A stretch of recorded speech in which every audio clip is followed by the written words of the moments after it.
नवरात्रे में शिव महापुराण की कथा श्रवण करने का सौभाग्य मिला है। जो भगवान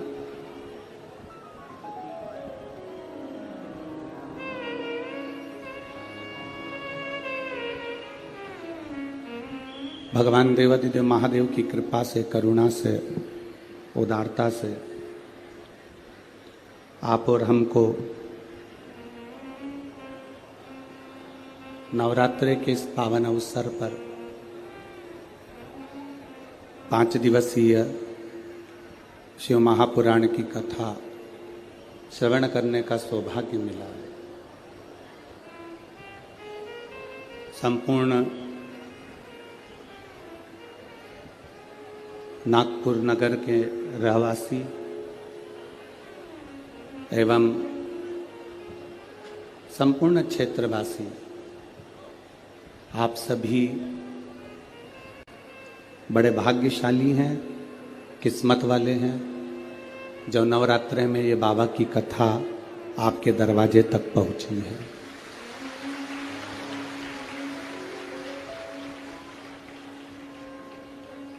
मनुष्य का शरीर मिल जाए, मानव की देह मिल जाए,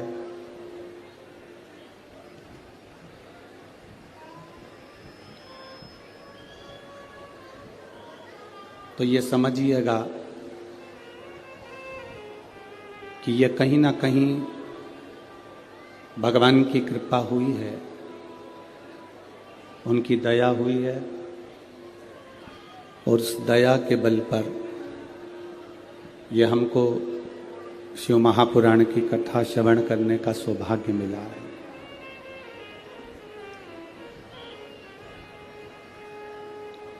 शिव कथा कहती है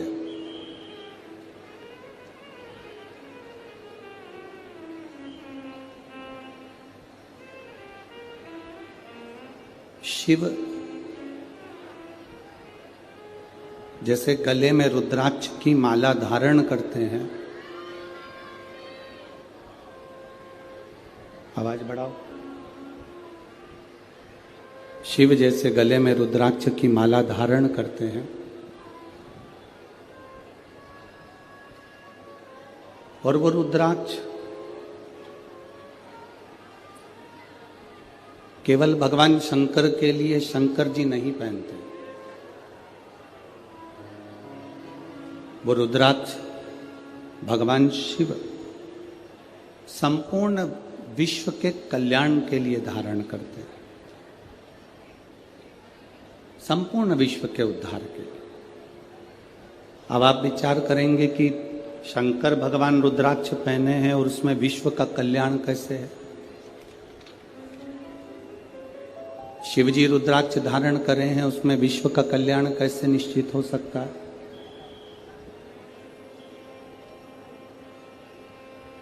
एक बात अपने भीतर उतार कर रखना। विद्येश्वर संहिता में लिखा है, ये वाला ऐसी आवाज कर रहा है, इसको बंद कर दे। विद्येश्वर संहिता में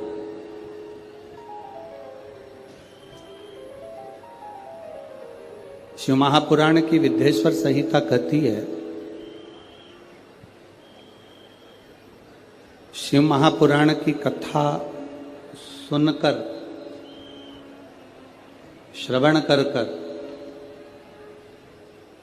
यदि कोई दूर से भी निकल कर जा रहा है, बहुत ध्यान देना कथा पर, कि शिवजी के गले में पड़ा हुआ रुद्राक्ष विश्व का कल्याण कैसे करता।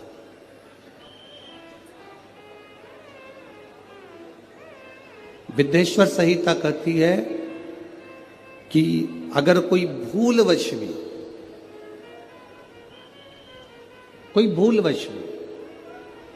अगर शंकर भगवान की कथा को श्रवण कर कर निकल कर जा रहा है और उसके शरीर से छूकर हवा, वायु जो चलती है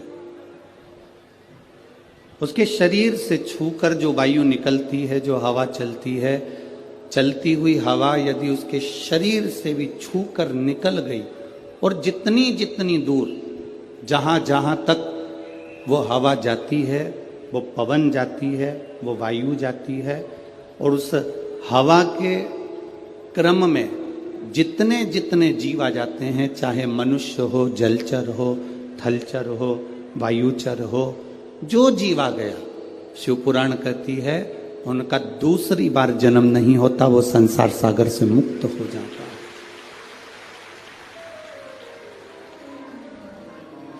वो संसार सागर से मुक्त हो गया।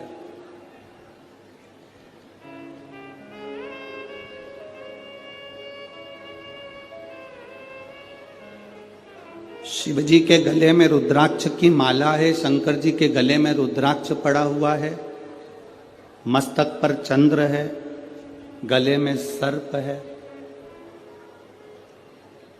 मृगछाला पहने हुए हैं। ये मेरे बाबा ने जितना जितना स्वरूप बनाया है, मेरे बाबा जितना जितना श्रृंगार ये करे हैं, ये संपूर्ण जगत के उद्धार के लिए करे।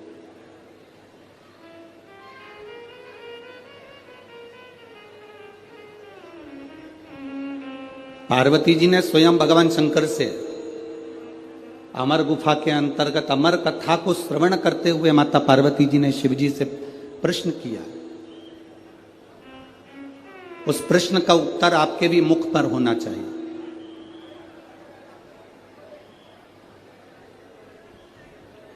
उस प्रश्न का उत्तर आपकी भी जिंदगी में होना चाहिए। हम तो कहते हैं शिव कथा कह रही है। एक प्रश्न माता पार्वती जी ने भगवान शंकर से कहा, अमरनाथ की गुफा में हम प्रवेश करें ना करें, अमरनाथ जी का दर्शन करने हम पहुँचे ना पहुँचे, अमरनाथ जी का हमने कभी दर्शन किया ना किया, हम कभी अमरनाथ दर्शन के लिए पहुँचे ना पहुँचे, पर ये प्रश्न और इसका उत्तर आपके भीतर होना चाहिए। ये प्रश्न भी हो और इसका उत्तर भी। पार्वती जी ने शिव जी से प्रश्न किया, बाबा, प्रभु, स्वामी, आपके शरीर पर जो वस्तु आपने धारण करी है, मैं 5 वस्तुओं को, पार्वती जी कहती हैं, आपसे पूछना चाहती हूं। केवल 5 वस्तु का मैं महत्व जानना चाहती हूं। एक, आपके गले में पड़ा हुआ रुद्राक्ष, दूसरा गले में पड़ा हुआ सांप, तीसरा मस्तक पे लगा हुआ चंद्र, चौथा मस्तक पे रखी हुई गंगा, और 5वां कंठ में पड़ा हुआ विष। ये 5 चीजें जो आपके पास में विराजमान है, ये 5 चीजें जो आपके पास में हैं, आपके पास में विराजमान है, इन 5 चीजों का दर्शन यदि संसार के मनुष्य को हो जाए तो मैं ये जानना चाहती हूं कि वो संसार का मनुष्य किस लोक में जाता है, किस स्थान पर जाता है। बाबा देव अधिदेव महादेव जो माता पार्वती जी को कथा सुनाने के लिए विराजमान थे, अमर कथा जो कह रहे हैं, पार्वती जी को जो ज्ञान उपदेश दे रहे हैं, माता पार्वती जी को जो ज्ञान उपदेश प्रदान कर रहे हैं, वो भगवान शंकर पार्वती जी से कहते हैं, पार्वती तू 5 दर्शन को भूल जा। गंगा का दर्शन हुआ कि नहीं हुआ उससे मतलब नहीं, चंद्र का दर्शन हुआ कि नहीं हुआ उससे मतलब नहीं, कंठ में भरे हुए विष का दर्शन हुआ कि नहीं हुआ उसका मतलब नहीं, सर्प गले में पड़ा है उसका दर्शन हुआ कि नहीं हुआ उसका मतलब नहीं। पार्वती, अगर संसार का मनुष्य मेरे गले में पड़े हुए रुद्राक्ष को अगर अपने कंठ में धारण भी कर लेता है या उसका स्पर्श भी कर लेता है, तो फिर पुनः उसका जन्म नहीं होता, वो कैलाश धाम का अधिपति बन जाता। एक रुद्राक्ष का मन का, एक रुद्राक्ष का मन का, ये मनुष्य के जीवन को सुख प्रदान कर देता।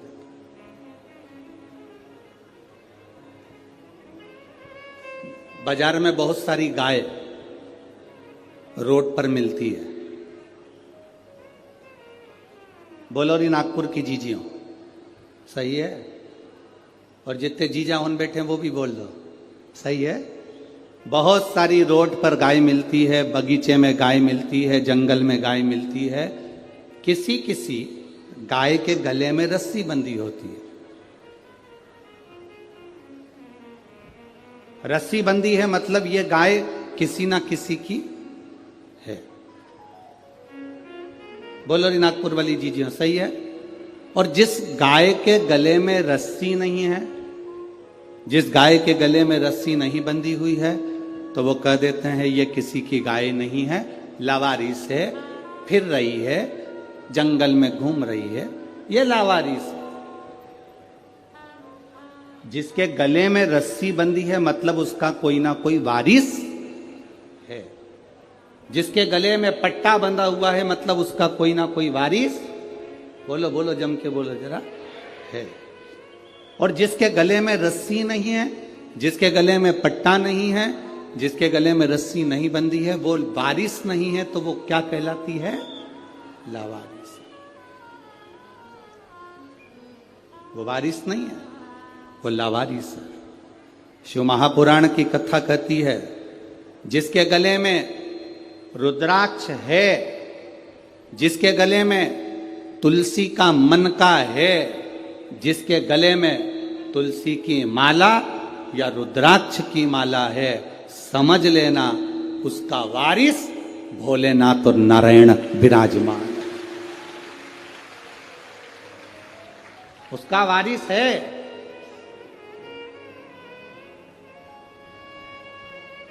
आप सोने के कितने भी आभूषण पहन लो, चेने पहन लो, कितना सुंदर आभूषण धारण कर लीजिए, कितने भी हीरे के हार पहन लो, वारिस नहीं कहलाएगा। पर एक गले में अगर रुद्राक्ष का मन का, कोई ने एक पत्र लिखा था कल की कथा में, क्या रुद्राक्ष स्त्री धारण कर सकती है? क्यों नहीं? कोई ऐसी पुराण लाकर बता दो जिस पुराण में लिखा है कि नारी रुद्राक्ष नहीं पहन सकती।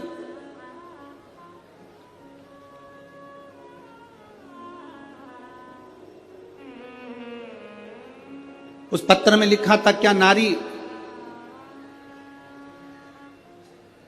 क्या स्त्री भगवान शंकर के शिवलिंग का स्पर्श कर सकती है? क्या नारी स्त्री भगवान शंकर के शिवलिंग का स्पर्श कर सकती है? कोई ऐसी एक पुराण लाकर बताओ जिसमें लिखा हो कि नारी शंकर भगवान के शिवलिंग का स्पर्श नहीं कर सकती। अगर नारी शंकर भगवान के शिवलिंग का स्पर्श नहीं कर पाती, तो आप ही के महाराष्ट्र की, आप ही के मराठवाड़ा की, आप ही के महाराष्ट्र की मां अहिल्याबाई होलकर, जिसके हाथ में शिवलिंग रखा रहता था,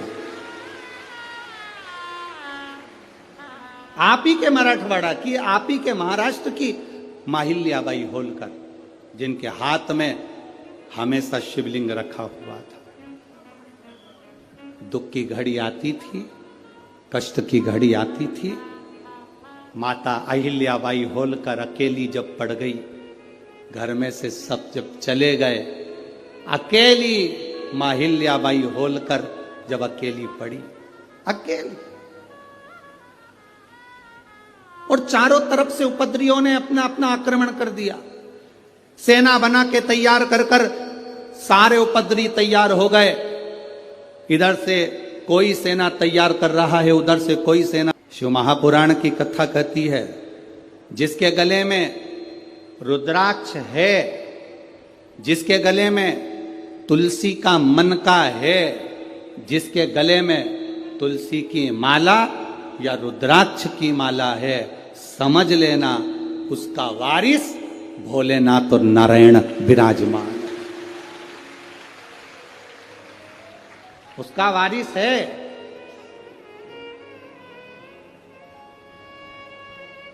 आप सोने के कितने भी आभूषण पहन लो, चेनें पहन लो, कितना सुंदर आभूषण धारण कर लीजिए, कितने भी हीरे के हार पहन लो, वारिस नहीं कहलाएगा। पर एक गले में अगर रुद्राक्ष का मन का, कोई ने एक पत्र लिखा था कल की कथा में, क्या रुद्राक्ष स्त्री धारण कर सकती है? क्यों नहीं? कोई ऐसी पुराण लाकर बता दो जिस पुराण में लिखा है कि नारी रुद्राक्ष नहीं पहन सकती।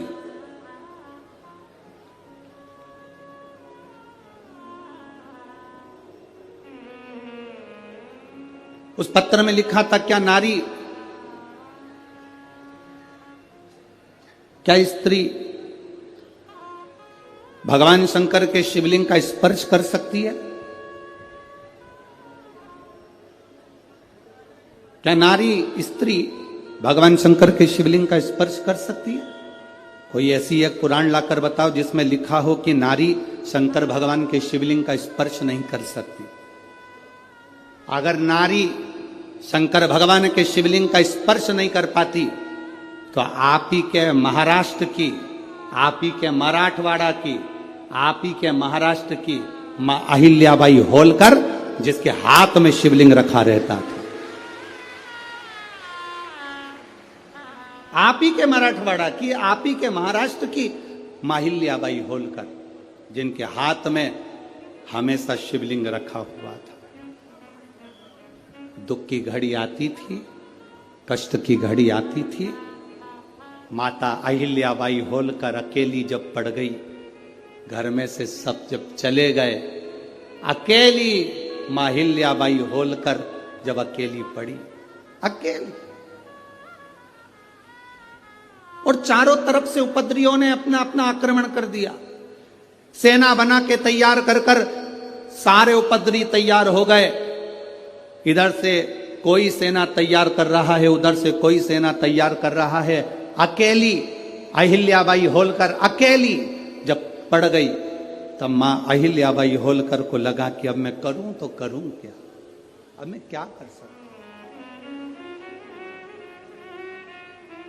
माता अहिल्याबाई होलकर ने अपने सैनिकों को बुलाया, अपने मंत्री महामंत्री को बुलाकर कहा कि चारों तरफ से सेना आ रही है, एक भी ऐसी स्थान नहीं जहां से सेना आक्रमण नहीं कर रही है। चारों तरफ से सेना तैयार बैठी है और कूच कर चुकी है, आने की तैयारी हो गई है। मंत्रियों, महामंत्रियों, बताओ अब करा क्या जाए? आप ये बताओ, अपनी सेना में बल कितना है, कितने सैनिक, कितने घुड़सवार, कितने शस्त्रधारी, सशस्त्रधारी, कितने कितने सैनिक है हमारे पास में। मंत्री और महामंत्री ने हाथ जोड़कर मां अहिल्याबाई होलकर जी से कहा, मां अहिल्याबाई होलकर से कहा, महारानी जी, महारानी जी, आपको एक बात कहना चाहते हैं, अगर हमारे सैनिक युद्ध लड़ें तो एक तरफ से आने वाली सेना से युद्ध लड़ सकते हैं, पर 3 तरफ से आने वाली सेना के बराबर हमारे पास सैनिक भी नहीं है। महारानी जी, इतनी सेना हमारे पास में नहीं है कि हम युद्ध कर सके। मौन हो गई मां अहिल्याबाई होलकर, मौन, एकदम मौन।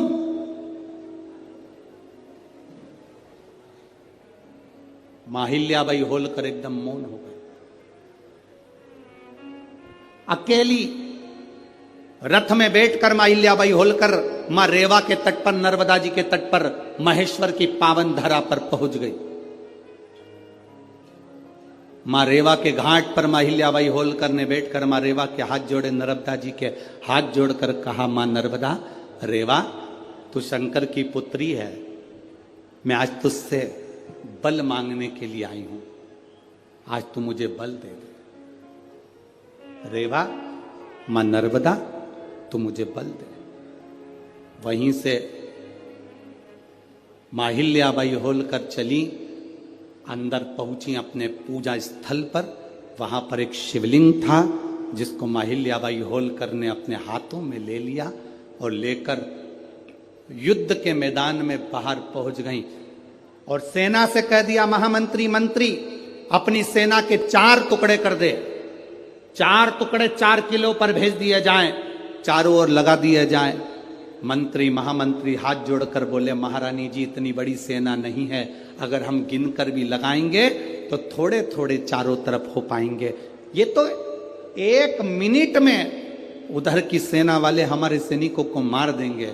मां अहिल्याबाई होलकर ने कहा, चिंता मत करो, अब सैनिक जितने हैं उनको बांट दिया जाए और वो सैनिक युद्ध नहीं लड़ेंगे, अब युद्ध लड़ने के लिए मेरा काल अधिपति महाकाल पहुंचकर युद्ध लड़े।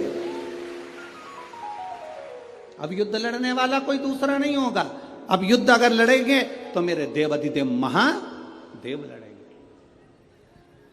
सेना को बांटा गया। एक पत्र आया है, देखिए।